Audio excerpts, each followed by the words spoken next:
पाऊल टाकावे त्याने कल्याण कल्याण जीवा होय समज. पितांबर महास्वामींच्या आशीर्वादाने चाललेला हा सत्संग सोहळा श्री क्षेत्र टाकलीम्या या गावामध्ये अतिशय सुंदर रमणीय वातावरण सचिन भाऊंच्या घरी एकदम मनापासून केलेला हा सत्संग. कारण की जिथं मनापासून सत्संग असतो तिथं बरोबर भगवंत टाळ मृदुंगाच्या गजरामध्ये नाचत असतो. आणि आपलं चिदंबर महास्वामींच्या प्रती आणि चिदंबर महासेवक स्वामींसाठी आपण आपल्या आयुष्यामध्ये जे काय कृती करतोय, जे काय नामस्मरण करतोय, जे काय आपण पारायण करतोय, त्याची फलश्रुती टाकली या गावामध्ये आपल्याला दिवसेंदिवस दिसत चालते. कारण का की तुमच्या मनापासून चाललेला हा जो कार्यक्रम आहे, तुम्ही मनापासून केलेली कोणती गोष्ट भगवंताच्या चरणामध्ये जर तुम्ही सांगितली ती ऑटोमॅटिक तुमच्या आयुष्यामध्ये ती घडली जाते. मग ते घडत असताना आपण पण काय केलं पाहिजे? ते घडत असताना आपण पण नामस्मरणाची जी दोरी आपल्या आयुष्याची, ती नामस्मरणाची दोरी ही गुरूंनी आपल्याला जसं सांगितलंय, गुरूंनी सांगितलेली प्रत्येक गोष्ट काटेकोरपणे आपण काय केली पाहिजे? पाळली पाहिजे. गुरूंनी जर सांगितलं की आपण ही गोष्ट केली पाहिजे, ती गोष्ट आपल्याकडून झालीच पाहिजे. कारण का गुरु तुमच्या सुखात दुःखात सगळ्यांमध्ये गुरु तुमच्या बरोबर असतात. जसा देव तुमच्या बरोबर आहे तसा देवाबरोबर गुरु तुमच्या बरोबर आयुष्यात असतो. त्याच्यामुळे एक लक्षात ठेवलं पाहिजे, आपण जे काय कृती करतोय, जे काय वागतोय, जे काय बोलतोय, हे आपल्या कृतीतून पण काय दिसलं पाहिजे? दिसलं पाहिजे. आपण दिवसेंदिवस जे चाललंय आपल्या आयुष्यामध्ये, स्वामींचं जे ओतप्रोत करून आपण जे चिदंबर करतोय, एकदम चिदंबराची कृपा आपल्या सगळ्यांवर आहे. महास्वामी आपल्यावर अखंड प्रेम करतात. महास्वामी आपल्या मुखातून पडलेला शब्द पूर्ण करतात. याचा अर्थ समजून घेतला पाहिजे की आपल्या मुखातून पडलेला शब्द जर स्वामी पूर्ण करत असतील तर त्या अर्थी समजून घेतो स्वामींचं तुमच्या टाकळी या गावावर अखंड प्रेम. अखंड प्रेम सोपं नाहीये. एखाद्या गावावर देवाचं इतकं प्रेम असणं एवढं सोपं नाही. तुमची पण त्या मागची भक्ती, तुमच्या सगळ्यांचं समर्पण आणि सगळ्यांच्या मनातून दाटून असलेला सत्संगाचा दिवस. सत्संगाचा दिवस म्हटलं, आता मी सकाळी गेलेलो गावठ्याला. मी निघालो तिथून 6:30 वाजता. बरोबर 7:45 वाजताच्या आसपास मी राहुरीत आलो. 2 मिनिटात परत मी गाडीत बसलो, परत तिकडे निघालो. का की तुमचं प्रेम, तुमची भक्ती आणि चिदंबराच्या प्रती टाकळीण्यात असलेला ओढा, याच्यामुळं हे प्रेम बरोबर ओढून आणतंय. या तिथं कवठ्यात गरज होती आज थांबायची, पण सत्संग पण महत्वाचा होता. कारण का की सत्संग म्हणजे काय सांगताल तसं. सत्संग म्हणजे काय? तुम्हाला मी ज्ञान पाजणं. सत्संग म्हणजे काय? मी आध्यात्मिक काही गोष्टी तुम्हाला सांगणं. हा सत्संग नव्हे. सत्संग म्हणजे काय? तुमच्या माझ्या आयुष्यामध्ये रोज काय चाललंय याची हितगुज कर. देवाशी आपण जर डायरेक्ट जाऊन बोलू शकत नाही. आपल्याला देवाने माध्यम केलेला गुरु आहे, याच्याशी आपण डायरेक्ट जाऊन बोलतोय, याला म्हणतात सत्संग. आणि सत्संगाचा अर्थच असा आहे की तुमच्या मनात चाललेले जे काही तळमळ आहे, तुमच्या मनात चाललेले जे काही द्विधा मनस्थिती, हे गुरूंपर्यंत येते आणि गुरु ते जाणतात आणि गुरु तुम्हाला त्याच्यावर काय देतात? मार्ग देतात. याला म्हणतात सत्संग. त्याच्यामुळे सत्संग म्हणलं की 100% प्रत्येकाने हजेरी लावा. कारण का भक्ती मार्गामध्ये तुम्ही कोणत्याही देवाची भक्ती करा, पण सत्संग चालू असताना कोणत्याही देवाचे सत्संगात जात जा.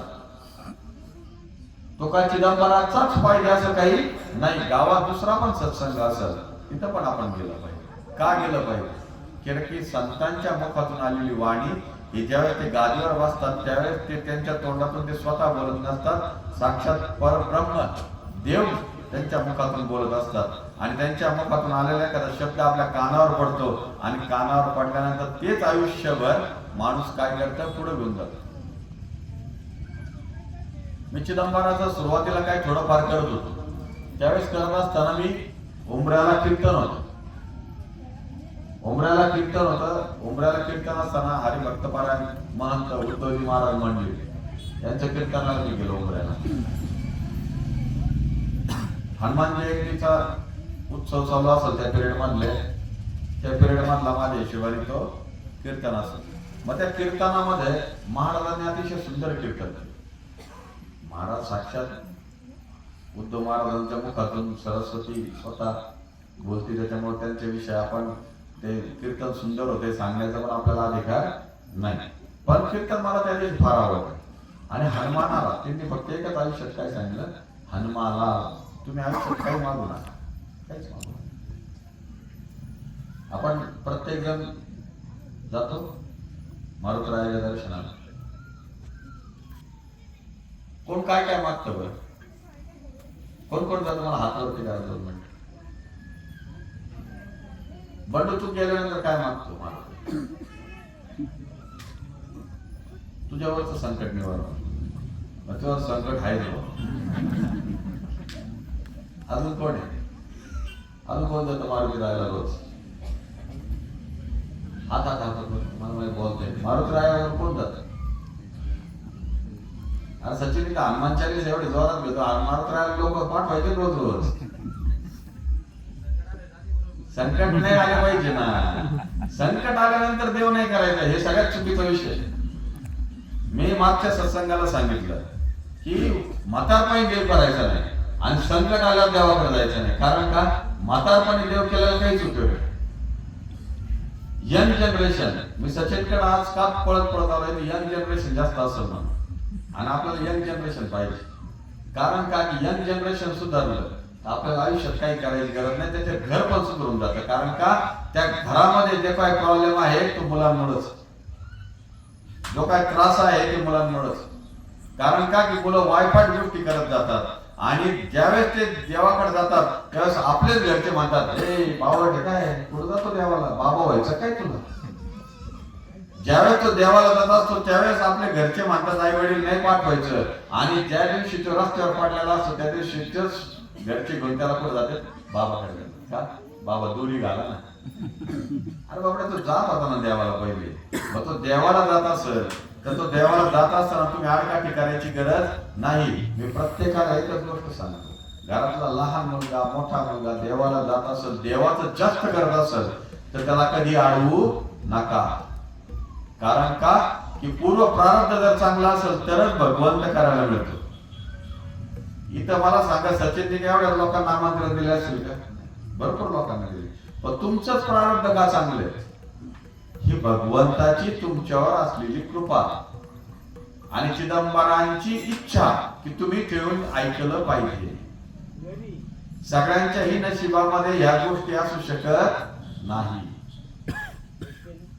असे भरपूर लोक आहेत की आमंत्रण दिले तरी येत नाहीत. आणि काही लोक असे पण आहेत की आमंत्रण नाही दिलं आणि कळलं तरी येतात. का? की त्यांना भगवंताप्रती असलेली ओढ आणि सत्संगाप्रती असलेल्या मनातला इच्छा या दोन्हीही कार्य करतात. त्याच्यामुळे एक लक्षात ठेवायचं, त्या कीर्तनाला गेलो होतो, कीर्तनाला हनुमंतरायाच्या बद्दल स्तुती चालू होती. महाराजांनी एकच गोष्ट सांगितली, आयुष्याला मारुतीरायाकडे गेल्यानंतर एकच मागायचं, बल आणि बुद्धी. मारुतीराय कोणता देवता आहे? बल आणि बुद्धीचा देवता. बल दिलं आयुष्यात काही करण्याची काही गरज नाही. बल आलं म्हणजे एकदम दष्टपुष्ट झाला माणूस, एकदम सशक्त झाला. कोणती अडचण आली तरी सुद्धा त्याच्यातून तो मार्ग काढू शकतो. आणि बुद्धी दिली, चातुर्य आलं, बोलण्याची ढब आली, सगळ्या गोष्टी आल्या. बल आणि बुद्धी दोन्हीचा संगम झाला, आयुष्यात माणूस मोठा झाला. त्या दिवसापासून डोक्यात फिट एकदम मारुतीच्या चरणात दर्शन केलं गेलं. काय मागायचं? बल आणि बुद्धी. म्हणजे एक लक्षात ठेवा, कोणतं एक कीर्तन असं म्हणतात ना, लाखो लोक बसलेले असतात कीर्तनाला, हजारो लोक बसलेले असतात. कीर्तनकाराने कीर्तन केल्यानंतर त्यातले 80% लोक सगळं विसरून जातात. 20% लोक त्यातले 10% लोक डोक्यात ठेवतात, त्यातले 2% लोक आत्मसात करतात. आणि 0.1% म्हणजे 1 किंवा 2 माणूस तो आयुष्यामध्ये त्यातला बदल घडून जातो. एवढं कीर्तन जे केलेलं असतं, एवढा सत्संग जो केलेला आहे, हा सत्संग फक्त 1 किंवा 2 लोकांसाठी, तो त्यांच्या आयुष्यामध्ये बदल करण्यासाठी देवाने केलेली कृपा आहे.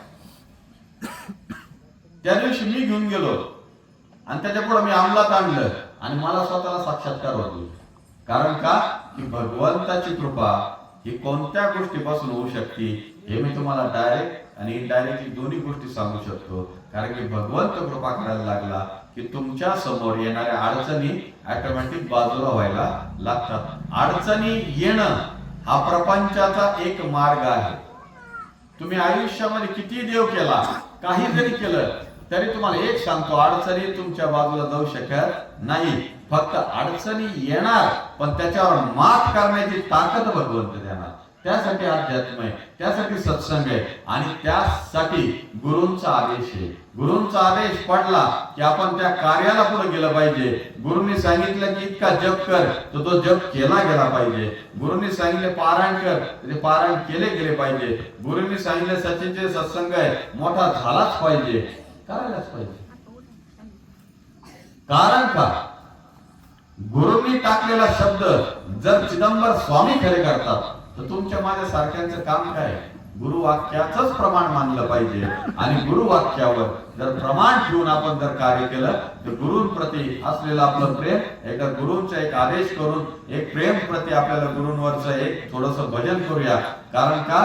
गुरु हा संत कोळीचा राजा आहे आणि तो संत कोळीचा राजा जर असेल तर आपलं पण आयुष्य काय केलं पाहिजे? आपण सत्संगामय केलं पाहिजे. एकदा थोडस भजनाप्रती आपल्याला गुरु हा संत कोळीचा राजा हे फक्त एक नॉर्मल एक सुरुवातीचं म्हण, जास्त म्हणायची काही गरज नाही. गुरु हा संत कोळीचा राजा, गुरु हा संत कोळीचा राजा, गुरु हा संत कोळीचा राजा, गुरु हा संत कोळीचा राजा, गुरु हा संत कोळीचा राजा, गुरु हा संत कोळीचा राजा, गुरु हा संत कोळीचा राजा, गुरु हा गुरु हा प्राण विसावा माझा, गुरु हा प्राण विसावा माझा, गुरु हा प्राण विसावा माझा, गुरु हा प्राण विसावा माझा, गुरु हा प्राण विसावा माझा, गुरु हा संत कोळीचा राजा आहे. गुरु हे संत रूपात आलेले आणि गुरु हे संत कुळीचा राजा आहे. मग संत कुळातला जो राजा आहे त्या राजाप्रती आपलं किती प्रेम पाहिजे. आणि आपले गुरु कोण आहेत? साक्षात चिदंबर स्वामी. आणि चिदंबरांच्या प्रती चिदंबर संत रूपात मानले जातात, चिदंबर देव रूपात मानले जातात. कारण का? की कणाकणात हृदयात आणि चिदाकाश चिदंबर म्हणजे पृथ्वी तलावर असं कोणतीच जागा नाही जी चिदंबर महास्वामींनी व्यापलेली. ज्याचे हृदयी सदा चिदंबर,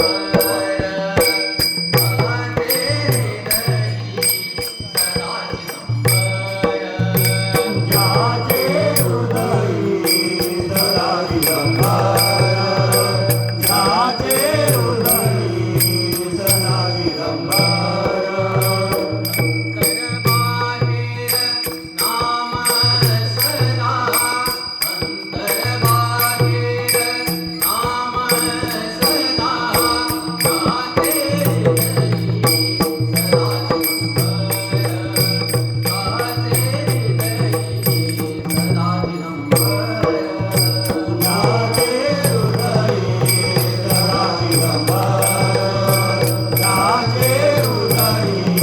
सदा चिदंबर, अतिशय सुंदर त्या काळ्या होत्या. ज्यांचे हृदय सदा चिदंबर, हृदयात चिदंबर पाहिजे हो. हे ज्या दिवशी होईल ना हृदयात चिदंबर, त्या दिवशी तुम्हाला मंदिरात पण जायची गरज नाही. पण आपल्या हृदयात देव जातच नाही. कारण का? त्या हृदयात काय काय आहे?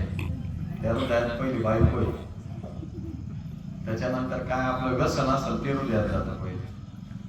आता इथं पेढा ठेवला तर आज काय जेवणाचा मेनू? जेवणाचा मेनू काय? हा, शिरा हृदयात जाईल ना. गोड काय? पहिले विचारतात गोड काय आज? शिरा. शिरा म्हटल्यानंतर ते म्हणते ज्याला जाऊ दे आता काय आहे, गुरु थोडं पटपट आवडा. आधी एक तर दरवेळेस उशीर होता, टाकले मग थोडस आपण बदनामच झालं. पण एक मी काल सचिनला भारी कार्यक्रम सांगितला. आता नाथ निरंजन महाराजांनी भारी सांगितलं त्या दिवशी. VIP लोक कधी येतात? दुपारी जात जेवायला. विचारलं मी, बाकी काय नाही.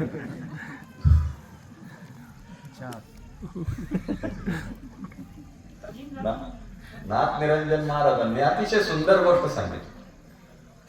जे व्हीआयपी असतात ना ते उशीर येतात आणि व्हीआयपी लोकांची वाट ही बघावीच लागते.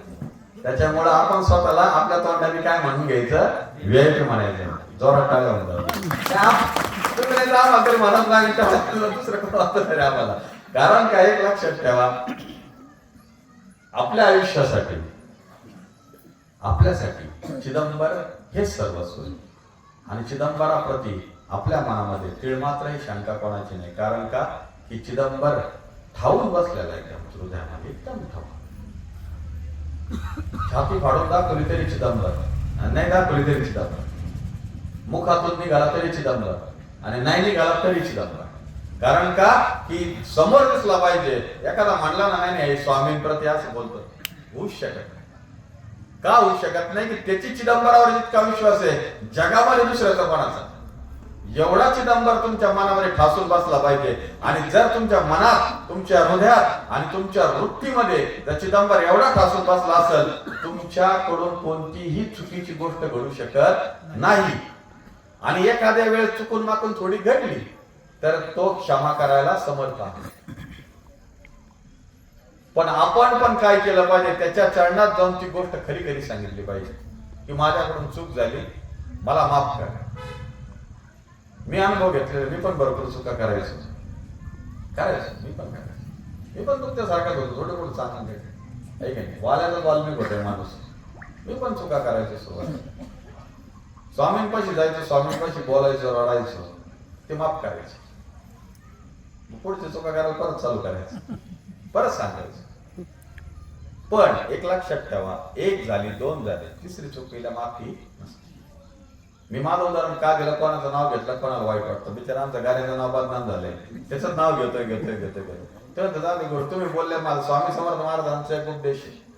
स्वामी समर्थ महाराज कधीही बोलताना सरळ बोलत नसायचे, शिवी द्यायची, काहीतरी बोलायची, थुंकायची. उलट शिष्य असे होते की शिवी दिली की त्यांना असा आनंद वाटायचा, आज 2-4 पाप जळाले. मारायचे, मारल्यानंतर ते म्हणायचे आज तर सगळंच संपलं. म्हणजे एक लक्षात ठेवा, संतांच्या मुखातून एखाद्याच्या प्रती जर तुम्हाला काही बोललं गेलं, काही वाईट बोललं गेलं, त्याचं दुःख मानायचं नाही. उलट असं समजायचं की आपलं सगळ्यात मोठं पाप आपल्या गुरूंनी आपल्या आयुष्यावरचं काढलं. तुमच्यावर येणारं अनिष्ट गुरु हे स्वतःवर घेतात आणि ते तुमच्याकडून बाजूला काढतात. याला कारणच ते.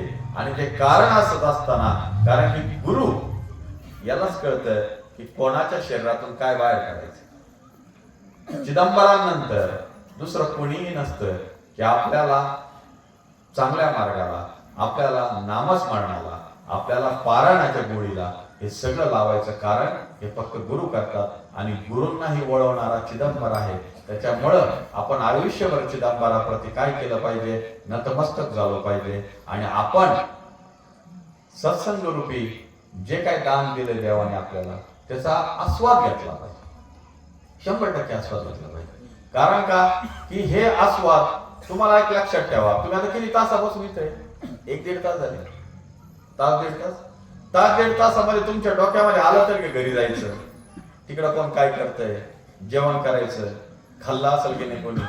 हाच दिवस आहे की हा दिवसामध्ये आपल्याला प्रपंचाची आठवण येत नाही.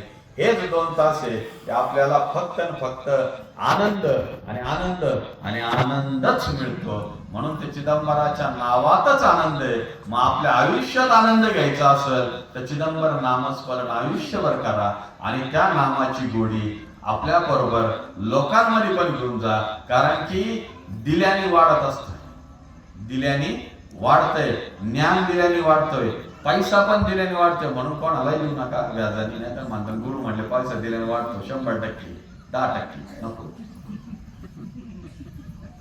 पैसा आपला आपल्याकडेच ठेवा, आपल्याच आयुष्याला खा, आपल्या घरच्यांसाठी कमवा आणि आपल्या घरच्यांनाच खाऊ घाला. दुसऱ्यांच्या अंगावर तो पैसा घालू नका. त्याच्यामुळं चिदंबर नाम घ्यावे, पुढे पाऊल टाकावे, त्याने कल्याण जीवा होय समाधान. आता चिदंबर महास्वामींचा 6 कोटी शिव चिदंबर नाम जप यज्ञ सोहळा, जिची आपण 1 वर्षापासून आतुरतेने वाट बघतोय, तो जप झालेला आहे. तो यज्ञाची सोहळ्याची तयारी पण पूर्ण झालेली आहे. टाकलिंगा गावाचं वैशिष्ट्य म्हणण्यापेक्षा टाकलिंगा गावाचं नशीब, तो मंडप, लाइटिंग, साऊंड सिस्टीम सगळं टाकलिंगा गावातूनच गेले. नामदेव तुपे आणि आपला सोन्या जाधव यांना सगळं घेऊन टाकले चिदंबराने. आपण पण कार्यक्रम 26 तारीख म्हणजे गुरुवारच्या दिवशी कार्यक्रमाची सुरुवात होणार आहे आणि 1 तारखेला रविवारी कार्यक्रमाची सांगता आहे. प्रत्येकाला मी हात जोडून विनंती करतो की कार्यक्रमाचे 4 दिवस या. ज्याला शक्य नाही झालं तरी पहिल्या दिवशी कुंकुमार्चन आहे. प्रत्येकाने गाडी करा पण कुंकुमार्चनला या, कारण की कुंकुमार्चनचं फार मोठं महत्व शास्त्राने सांगितलंय.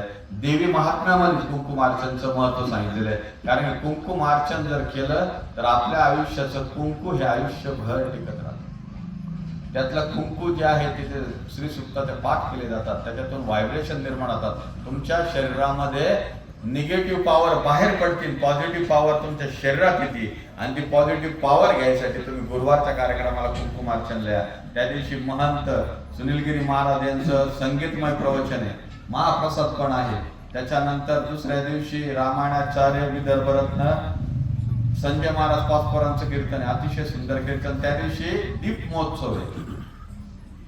तिसऱ्या दिवशी भव्य दिव्य मिरवणूक आहे आणि रंजाळे महाराजांचं कीर्तन आहे. रंजाळे बाळासाहेब महाराज रंजाळे यांचं कीर्तन आहे. आणि चौथ्या दिवशी जो सुवर्ण अक्षराने लिहिला जाणार कवठ्या गावासाठी जो दिवस, तो दिवस म्हणजे पूर्णाहुती. तुम्ही जे काय आतापर्यंत एखादं झाड लावलंय, ते झाडाला ज्या दिवशी आंबा येणार किंवा ते कोणतं झाड आहे, नारळ, पपया नारळाला किती वर्ष झाले लावून? 3 वर्ष झाले. फळ आज किती आनंद होतो एक फळ गेल्यानंतर, तो आपण खाल्ल्यानंतर तोच आनंद. 1 वर्षापूर्वीला आपण जे काय कार्यक्रमाची सुरुवात करण्यासाठी केली आणि त्याचं फळ खायचा दिवस कोणता आहे? 1 मार्च. आणि 1 मार्चच्या दिवशी पूर्णाहुती आहे. अखंड 33 कोटी देव तिथे उभे राहणार आहे. कालच्या अभंगात आहे, देव मुळातील उभा जगतीची, सरस्वती सावित्रीचा पती चिदंबर, काय ते सर्व येते ऋषी संगीत, मध्यरात्री काय पुढं हरिहर यम इंद्र आणि ब्रह्म भेटी येते रोज मध्यरात्री. शेजारती झाल्यानंतर ते देवळ मुळातील 2 मिनिटांमध्ये तुम्हाला अर्थ समजून सांगतो. देव सर्व येती ऋषीगण सहित वेदवशी. ते तिसरं आहे ना, पहिला आधी इंद्र ब्रह्मा, यम इंद्र ब्रह्मा असं. देव मुळातील जो अभंग आहे संत माता विठाबाई चिदंबर महास्वामींच्या अवतार कार्यामध्ये जे अफाट चिदंबरावर प्रेम करणारे जे संत परिवारातले होते, जे राजाराम महाराज, जे आपल्या बाबुळगाव गंगा आणि संत माता विठाबाई, आधी होते जनाबाई मग झाले विठाबाई. जनाबाईंचा पुढचा अवतार, आधी होतो तुकाराम मग झालो राजाराम, तो राजाराम महाराजांचा अवतार कुंतांब्याच्या शेजारी बाबुळगाव गंगा. विठाबाईंच्या अभंगातले गोदावरी तटी उभा जगत जेठी, सरस्वती सावित्रीचा पती चिदंबर. गोदावरीच्या तटावर ते उभे, सरस्वती सावित्रीचा पती चिदंबर. तसंच आपले परमपूज्य गुरुवर्य उमाकांत भाऊ कुलकर्णी यांनी गोदावरी तटी विठाबाईंनी लिहिलं, त्यांनी स्वतः वर्णन केलं. देव मुळातील उभा जगत जेठी, सरस्वती सावित्रीचा पती चिदंबर. देव मुळातील तट म्हणजे कोणतं? आपली देव आणि मुळात नदीचा संगम आपल्या तीरावर आहे आणि त्या तीरावर उभा असलेल्या तीर्थक्षेत्रामध्ये श्री क्षेत्र देशवंडी, इथं उभा आहे तो चिदंबर.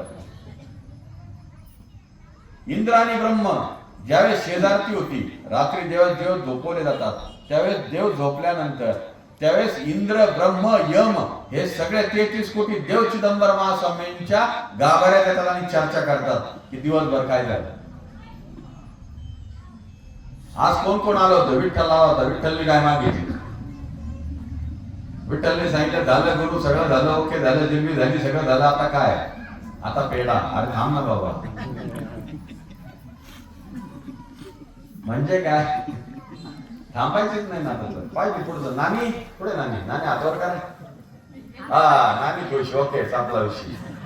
म्हणजे काय की 33 कोटी देव कुठे येतात? चिदंबरांकडे येतात. काय करायला येतात? चर्चा करायला येतात. की ह्या ब्रह्मांडाचं काय चाललंय, कलीचं काय चाललंय, आणि कलीचा कलियुग माजलाय, आणि तू चिदंबरा आता हे कार्य पुढे ने, आणि ते कार्य पुढे नेण्यासाठी तुमच्या माझ्या सारख्यांचं काय झालं, एक संगम झाला.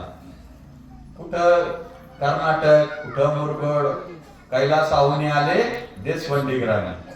कुठं कैलास, साक्षात महादेव कुठं आले तुम्हाला रक्षण करण्यासाठी,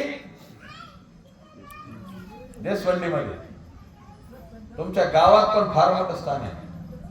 मियासा बाबा, मिलिनाथ बाबा, तुम्ही काय म्हणत असाल, फार अतिशय. मी तर सगळ्यांना सांगतो, टाकळी मिळायच्या प्रत्येक माणसाला मला सांगणं आहे, तिथं रोज नाही जमलं तर कमीत कमी आठवड्यातून एक दिवस तिथं जाऊन दर्शन करा. जाताना गुलाब पाणी घेऊन जा, एक गुलाबाचा फुल घेऊन जा, आणि ते गुलाबाचं फुल तिथं ठेवा.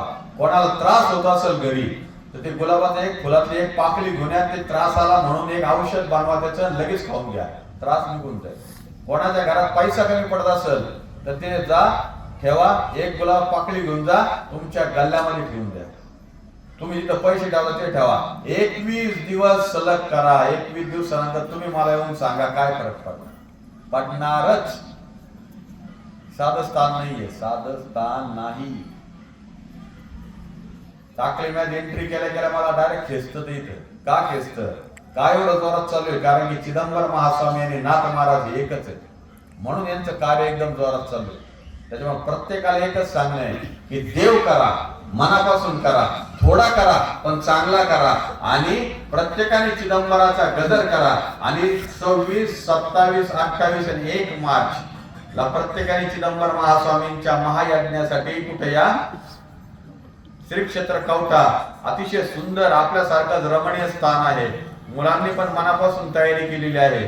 तिथं राहायची पण सोय आहे. सगळ्यात महत्वाची गोष्ट, लेडीजची सेपरेट आणि जेंट्सची सेपरेट. आपल्यापेक्षाही चांगली सोय तिथं केलेली आहे. ज्यांना कोणाला जायचं असेल राहायची एकदम सोय आहे. सकाळचा चहा, नाश्ता, जेवण, दुपारचा चहा, रात्रीचं जेवण सगळं आहे. मेन गोष्ट सांगितली. आणि दिवसभर नामस्मरण चालणार, दिवसभर पारायण चालणार, दिवसभर गप्पा टप्पा नाही. फक्त काय, चिदंबर चिदंबर चिदंबर चिदंबर चिदंबर चिदंबर चिदंबर चिदंबर, व्यतिरिक्त काहीही नाही. त्यामुळे प्रत्येकाने त्या कार्यक्रमाला या, आणि कार्यक्रमाचा उत्साह आणि तुमचा उत्सव दोन्ही गोष्टींचा संगम करा. आमचा उत्सव आहे, तुमचा उत्साह आहे, याचा संगम झाला की तो कार्य मोठं होईल. त्यामुळे प्रत्येकाने त्या कार्यक्रमाला या. जय चिदंबर.